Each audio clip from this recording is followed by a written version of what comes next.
Good morning.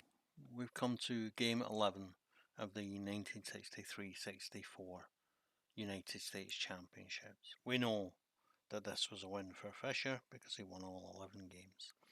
The game was played on the 1st of January 1964. That's why it's the 63-64 Championship, because it started in December 1964 and ended on the 1st of January. It started in December 63, ended 1st of January 64. There has been in the past, not immediately when it happened, but there has been in the past some talk of the Americans just rolling over and letting Fischer win. That's because Fischer had already in 1963 talked about quitting chess, that there wasn't any point, that the Soviets had chess fixed so that he couldn't win the candidates and get to challenge the world champion and prove that he was the world's best chess player. I think my honest and not so humble opinion is that Fischer wasn't ready to win the world championship before about 1969. You know, he wasn't good enough to beat Petrosian at his best. Almost no one was good enough to beat Petrosian at his best.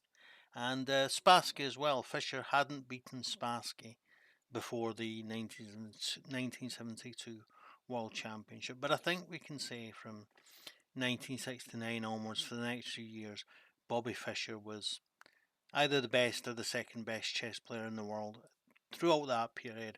And by the time he came to the 1972 match, he was by far the best chess player in the world. I think his performance in the candidates was remarkable, and he beat Petrosian well there. But I just think this early, he wasn't ready to win the world championship.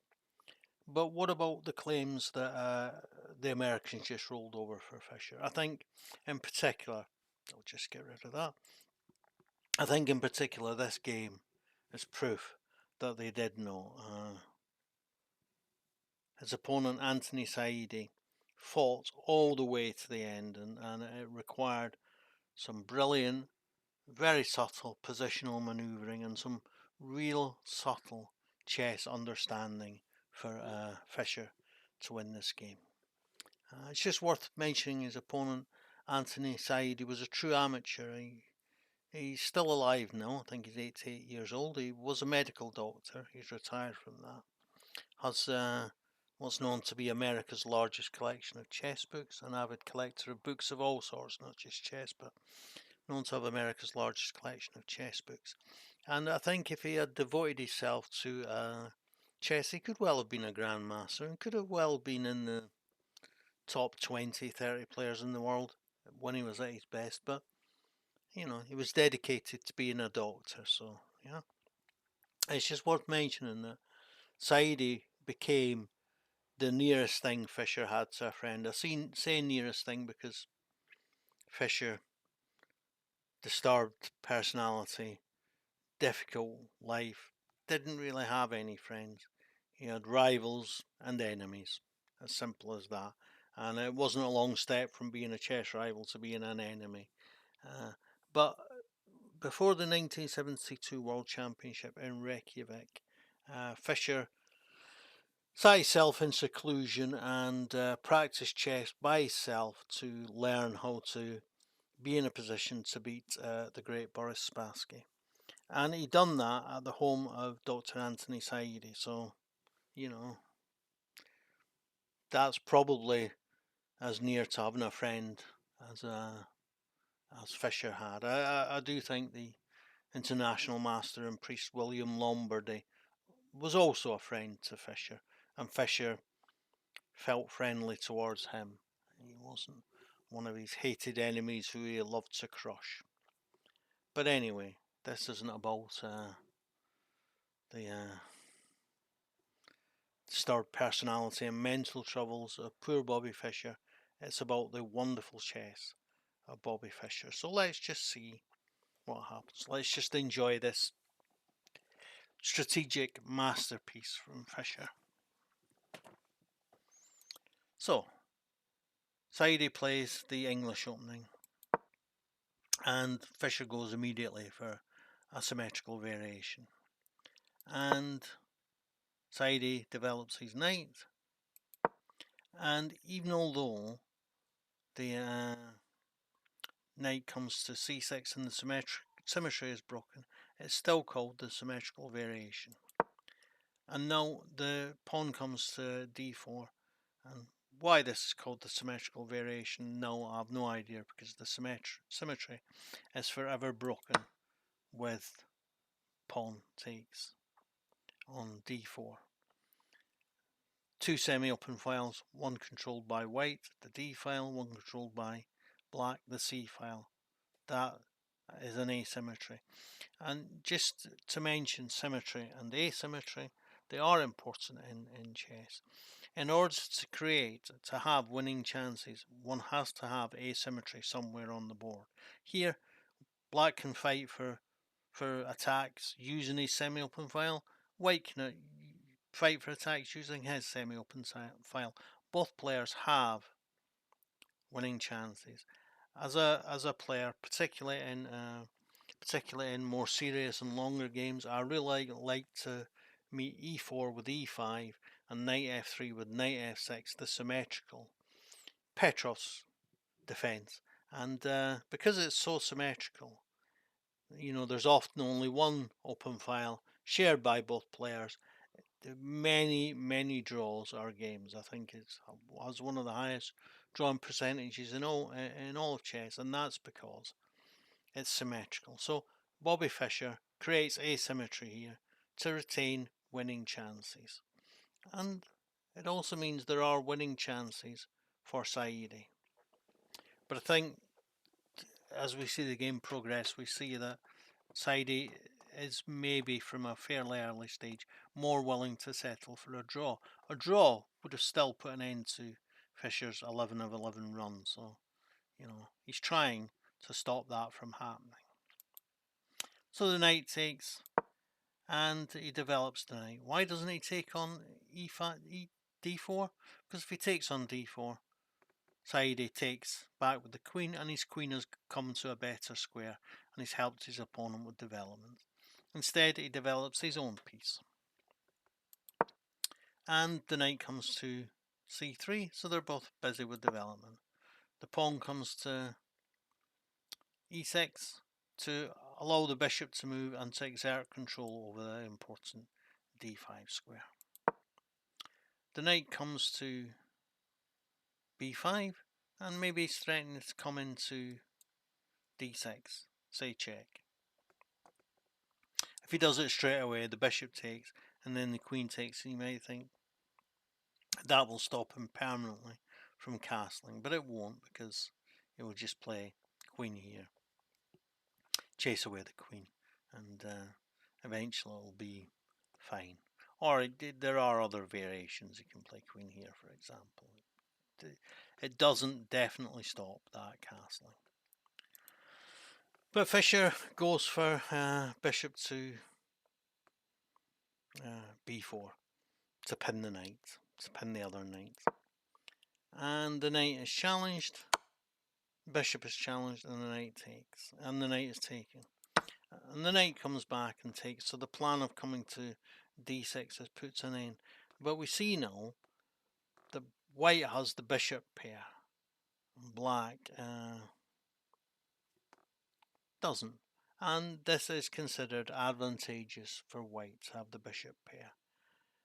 So another thing we get to see about winning a game of chess is because I am of the mind that the chess is a draw. If both players play absolutely perfectly from start to finish, it's a draw. That's my belief. Yes. Nobody knows for certain because there is just too much to calculate everything that can happen in a game of chess. Even for the great stockfish, not possible to calculate everything from start to finish. But it's my belief that chess is a draw. And so, to win, one has to take risks. One has to be willing to lose to try to win. And here, Fischer has given himself a strategical long-term strategical disadvantage is playing against the bishop pair, but this is an attempt to create a winning chance. So, Fischer plays d5, strikes in the centre, and comes to c3, e3 to defend it. If he takes, then Fischer would take with the knight, take with the pawn, sorry. Would have an isolated pawn. Asymmetry would still be preserved, and it would be good chances for white. So Fischer castles, and the pawn gets taken straight away. Are we now heading for some kind of symmetry? Because Fischer could take with the knight, queen takes, and then the queen moves, and we're back to, well, it's still not a symmetrical position because white still has the bishop pair. So no, symmetry isn't being created here. And he takes rather with the pawn and creates what's called an isolated queen pawn. This pawn is harder to defend in the endgame, but the nature of the pawn is that it leaves open the c file, which is probably quicker to be controlled of by white than by black, and half open the e file, and it's black's half open file. Why do I say it's black's half open file? Because he can put the heavy piece on the file and it's open to up to where the pawn goes. That's why. Well, this half open file is a little bit in dispute now, but given the isolated pawn, gives a disputed half open file for both players and control of a half open file for black. But again, it's a weaker pawn. So what I'm saying about daring to put yourself in a position to lose in order to win, that's the nature of chess, my not so humble opinion. So the bishop develops and he's now ready to castle, and the bishop develops and he's one move away from being finished with his development. He just needs to find a good move for his queen. And the knight comes back to b5, not really threatening to come to d6 again, but this time the idea is to come to d5 to dispute this square here. And the queen comes to d6, so that if all the swaps occur on e4, on d4, we'll be left with an isolated pawn to both sides. And how will that position be? Well, we'll get to see, because eventually that's what happens. All the pieces are swapped off on d4, and now it's the bishop pair against the bishop and knight, and they both have an isolated pawn on the d file. So we'll just go a little bit further. The rook comes to c8 to threaten to come to c2. Actually, a rook on the second, same as a rook on the seventh, is extremely powerful because it attacks and x-ray attacks, in this instance, 4 pawns. So he comes to bishop 1 to stop, to queen 1, d1, to stop the rook from coming to c2.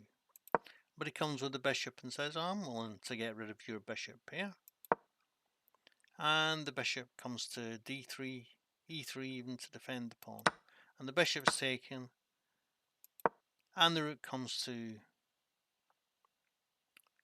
c2, and it's threatened, and they're doubled, and it's taken, and it's threatened again. The rook can't take the pawn because of the mate here, so he has to take, and the bishop takes. And now is a very good time to stop and evaluate this position. This position, they both have isolated pawn. White has the bishop against the knight. We're definitely in an endgame. Aren't bishops better than knights in endgames? Generally, yes. But in this particular endgame, with an isolated pawn on each side, then there are some real advantages for the knight. First being that this pawn can't be attacked by the bishop. only the king can attack this pawn, and this pawn stops a great deal of squares from which the king could attack this pawn. In fact, if he has a knight on either f6, d7 or d3, he's stopping access to the squares from which the pawn can be attacked by the king. So the chances of that pawn being attacked are small, whereas the knight can realistically attack this pawn on d4. Also, the pawn on d4 is on a dark square, and it's in the centre, and that means it's a real big restraint on the bishop. The bishop's mobility is really restrained by that pawn. So those are the facts as I see them. I'll just have a little drink of tea whilst you have a little think and see what you think the fish says about the evaluation of this position. Put the video on pause if you need to. I'm going to guess it's going to say about plus 0.1 to white, since white has the bishop. But it's a very, very even position. And trying to prove a win for either side is extremely difficult here. No, half a pawn advantage for black because of the things I outlined, that this pawn is more stable, less attackable than this pawn, and this bishop is restrained greatly by this pawn. Okay, so let's see how Fischer managed to turn that half a pawn advantage into a win. Well, you can imagine there's a lot of knight manoeuvring. The knight now might be able to come to d6, b6 even, to come into this square. Might be able to come into this square. It might be able to get to this square eventually. Could have gone to that square immediately, but you know, the knight opens up manoeuvring possibilities for itself.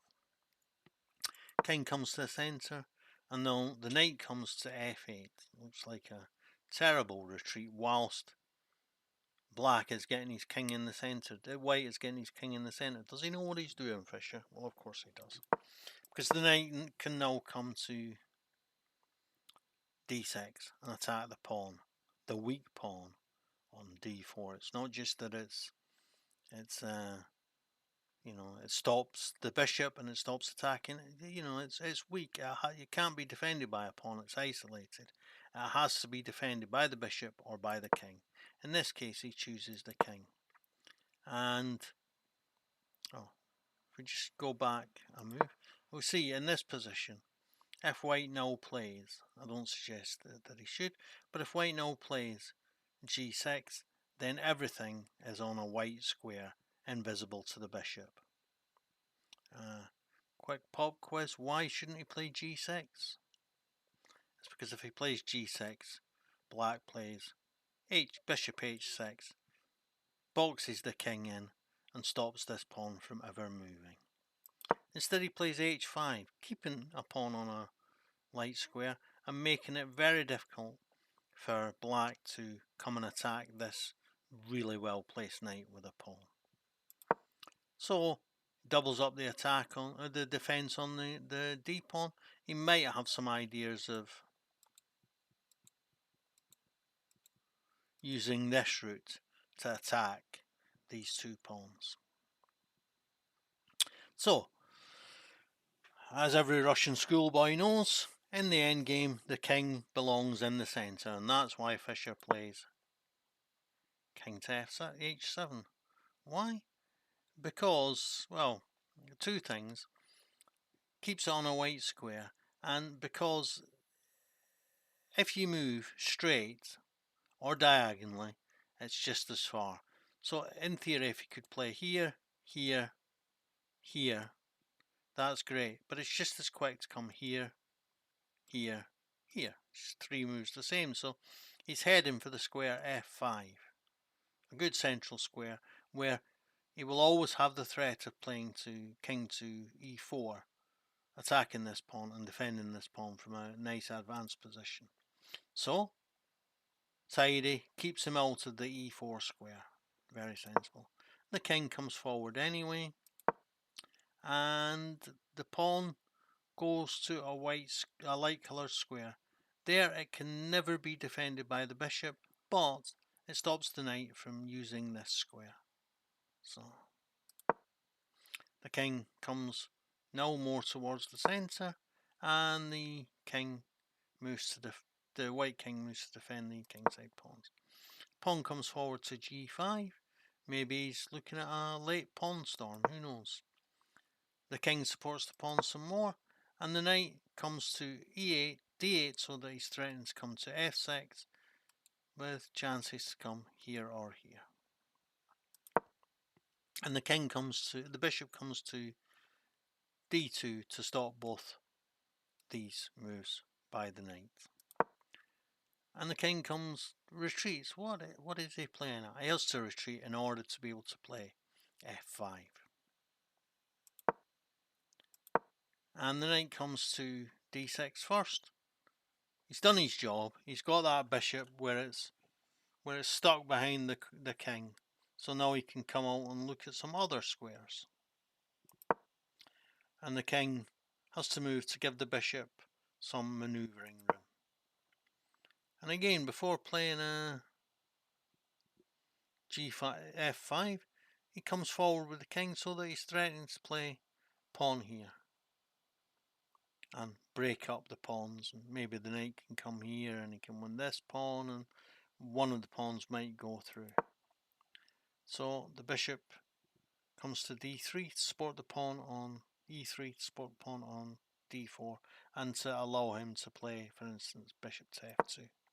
Pawn comes to f6, and we'll notice that he has taken more moves than was necessary to reach this position, but those moves, white has to find something to do, and actually what happens is he's weakened his position, and now Fischer is ready to play f5 and take permanently away from black the e3 square for his bishop without compromising his position. So the manoeuvring worked for Fischer there. And the king comes to e2, he's got to do something, and the pawn comes to e5, and that's it. You're not getting back on that diagonal. Sorry, 2 squares on that diagonal, 2 squares on that diagonal. That's a really restrained bishop at the moment. And he goes to f2, looking to go to d1, and of course the knight straight away heading for f4. And it might, after it's come to f5, it might think about coming to d6 and then c5, attacking this pawn. Great position for the knight. And we now see that the knight has so much more maneuverability than the bishop in this fairly closed position. So I think we can already begin to see that Fischer has begun to take control of this position. And now, what is this? Why is he sacrificing a pawn here? He's sacrificing a pawn here so that permanently the pawn that Saidy has left on this side is the pawn on g2, which is on a light coloured square, which cannot be defended by the bishop. And he doesn't lose a pawn by this because the knight wins the pawn back. And now this pawn is permanently weak. You might say, yeah, but how's he going to get to attack that? Well, we'll see. We'll see how Fischer manages that manoeuvre. First he has to defend the pawn, and then the knight looks to come here, and the bishop attacks the knight, and the knight comes indeed to d4, and now he's threatening to play knight to g3 and permanently cut off the bishop from that side of the board. And the king comes a step closer, so now the bishop can't go here, it will get taken, can't go here, it will get taken, can't go here, it will get taken, Can't go here, it will get taken. Can't go here, it will get taken. Can go here. But as soon as he does that, Fischer is in a position to play king to g3 and win the g2 pawn. So the bishop can't really move, so the king has to go to e2. And the knight comes to g3 check. And again, you might think, okay, if he takes, king takes, the king comes here and can defend the pawn. But then Fischer plays pawn here, and he can swap this pawn off, win this pawn. This pawn has restrained these two, and then he can create another pass pawn on this side and win the game. So he's not going to be able to take it. So the king has to go to d3. And the knight comes back, it's done his job, it's chased the king away from there. And the bishop comes to f2.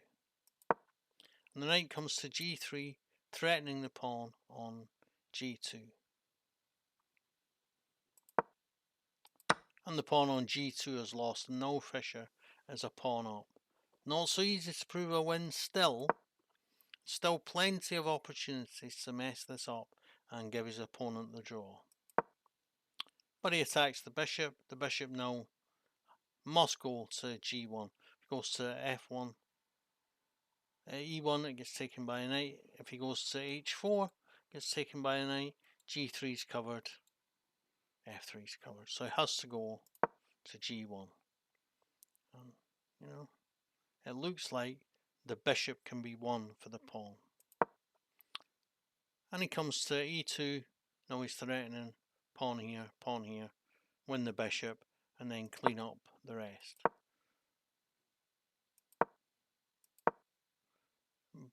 But instead of doing that, he first plays knight to e3 so that he can then play knight here check to keep the king away from this square. And also here the knight is defending the pawn on d4, so if he pushes, takes, then Fischer takes, and eventually he can come and win this pawn. And he's unstoppable. So once Saidy realises he's going to lose a piece and he can't stop the pawns even by losing the piece, he resigns. And that was the final game in the 1963-64 American Championships for Fischer. The amazing 11 out of 11. 11 different and exciting games. Really, this one is a strategic masterpiece, which probably, in my own amateurish way, I haven't done justice. If you really want to see an analysis that does justice to this game, I can highly recommend the analysis by King's Crusher. It goes into all the strategical details. He explains all the clever drawing traps which Saidy set for Fischer and how Fischer avoided them and managed to squeeze a win out of that position. And who of us, if we go back to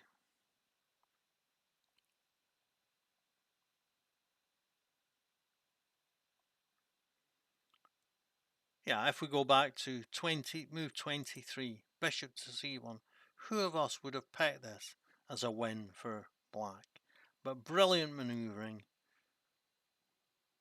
gives Fischer 35 moves later a win by clever poisonous manoeuvring with his knight, by slowly pushing forward his pawns, by taking advantages of the advantages which do exist in this endgame for Fischer. Yeah, I've really enjoyed analysing this fantastic achievement by Fischer. I hope you've enjoyed watching it. Don't forget to like, subscribe, comment and share. Thanks. Bye.